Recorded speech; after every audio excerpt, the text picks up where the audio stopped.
ಮಹಾರಾಷ್ಟ್ರದ ಪುಣೆಯಲ್ಲಿ ಭೀಕರ ಅಪಘಾತ ಸಂಭವಿಸಿದೆ. ಕುಡಿದ ಅಮಲಿನಲ್ಲಿದ್ದ ಟ್ರಕ್ ಚಾಲಕ ಫುಟ್ಪಾತ್ ಮೇಲೆ ಮಲಗಿದ್ದ ಇಬ್ಬರು ಮಕ್ಕಳು ಸೇರಿದಂತೆ ಮೂವರ ಮೇಲೆ ಟ್ರಕ್ ಚಲಾಯಿಸಿ ಅವರ ಸಾವಿಗೆ ಕಾರಣನಾಗಿದ್ದಾನೆ.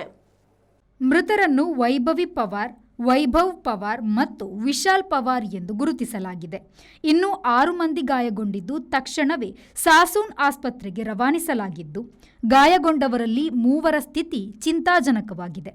ಮುಂಜಾನೆ ವಗೋಲಿಯಾ ಕೆಸ್ನಂದ್ ಘಾಟ ಬಳಿ 1 ಗಂಟೆಗೆ ಟ್ರಕ್ ರಸ್ತೆಯಿಂದ ಫುಟ್ಪಾತ್ ಮೇಲೆ ಪಲ್ಟಿಯಾಗಿ ಬಿದ್ದು ಫುಟ್ಪಾತ್ ಮೇಲೆ ಮಲಗಿದ್ದ 9 ಜನರು ಟ್ರಕ್ನಡಿಗೆ ಸಿಲುಕಿದ್ದಾರೆ. ಅವರಲ್ಲಿ 2 ಮಕ್ಕಳು ಸೇರಿದಂತೆ 3 ಸಾವನ್ನಪ್ಪಿದ್ದಾರೆ ಮತ್ತು 6 ಮಂದಿ ಗಾಯಗೊಂಡಿದ್ದಾರೆ ಎಂದು ಪೊಲೀಸರು ತಿಳಿಸಿದ್ದಾರೆ. ಟ್ರಕ್ ಚಾಲಕನನ್ನು ಗಜಾನನ ಶಂಕರ್ ತೋಟೆ ಎಂದು ಗುರುತಿಸಲಾಗಿದೆ. ಆತ ಕುಡಿದು ವಾಹನ ಚಲಾಯಿಸುತ್ತಿದ್ದ ಎಂದು ಪುಣೆ ಪೊಲೀಸರು ಬಂಧಿಸಿದ್ದಾರೆ.